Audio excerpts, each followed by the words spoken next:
किया है और ये हमारे दुख को, हमारे शोक को समाप्त करने वाली है, इसलिए इसका नाम मैंने अशोक सुंदरी रखा। मेरी जीजियों, मेरे बेटियों, मेरे जीजाओं, मेरे भाई माताओं, एक बात बहुत अच्छे से अपनी चित्तवृत्ति में उतारिएगा, बहुत अच्छे से। पहले समझ लो कि अशोक सुंदरी का स्थान, आप लोगों को तो मालूम है ना सबको, ये जो पीठिका होती है, इस पीठिका में एक मिनट देखो, इसको इससे समझ लो। ये जो पीठिका है,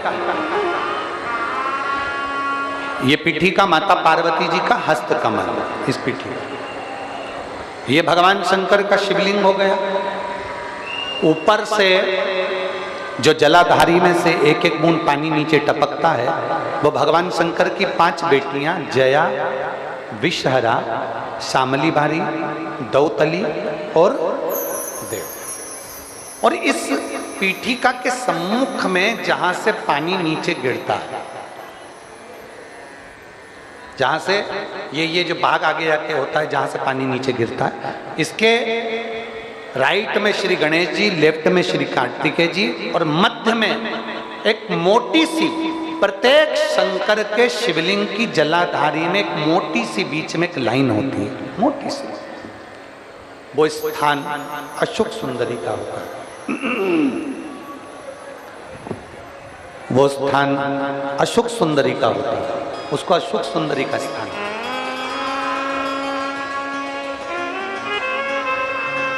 जब विशेष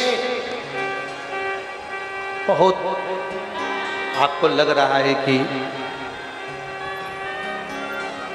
ये कार्य होने वाला नहीं है, और विशेष अगर कोई कार्य, और बहुत समय अगर आपके निकल भी गए हो, बहुत समय आपका लग गया और वो कार्य नहीं हो रहा, 5 बेलपत्र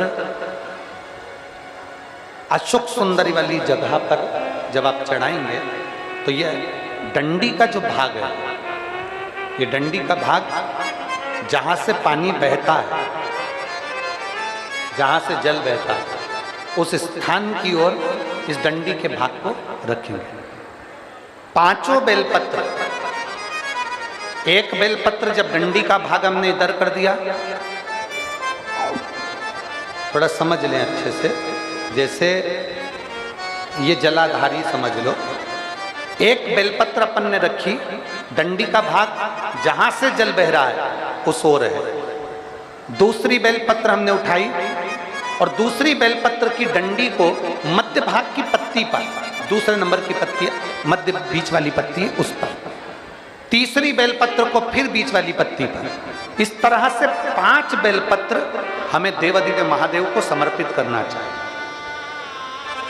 5 बेलपत्र पर अपनी 3 उंगलियां भगवान शंकर की 5 बेलपत्र पर स्पर्श कर, और 1 लोटा जल भगवान शंकर को पंचाक्षर मंत्र नमः शिवाय, षडाक्षर मंत्र ओम नमः शिवाय या श्री शिवाय नमस्तुभ्यम कहकर जल चढ़ाने की दिशा। हमने पहले भी आप लोगों से कहा, अगर विशेष कोई कामना से हम जल चढ़ाते हैं, विशेष कोई मन की बात है और वो नहीं हो रही, उसके लिए हम जल चढ़ाते हैं, तो ध्यान रखने वाला विषय है, जहां से जल बहता है उसके ठीक विपरीत में आप बैठ जाओ। जल उत्तर की ओर जा रहा है, आप दक्षिण में बैठ लो, दक्षिण में बैठकर उत्तर की ओर मुख कर लो, क्योंकि जल उत्तर की ओर जा रहा है। इधर जल जा रहा है तो आपका बैठना इधर होना चाहिए, इधर जल जा रहा है तो आपका बैठना हम जहां बैठे ऐसा होना चाहिए। इधर जल जा रहा है तो आप जैसे बैठे हो वैसा होना चाहिए। वहां बैठकर 5 बेलपत्र रखकर उंगली का स्पर्श कर कर पंचाक्षर मंत्र या षडाक्षर मंत्र या श्री शिवाय नमस्तुभ्यम बोलकर फिर जल की धार दोनों हाथ से देवादिदेव महादेव को अपने मन की कामना कर कर अशोक सुंदरी से अपने दिल की बात कहते हुए चढ़ाई। 2 या 2.5 महीना होगा और देव अधिदेव महादेव आपका वो कार्य सफल करेगा। एक पत्र है, देखिए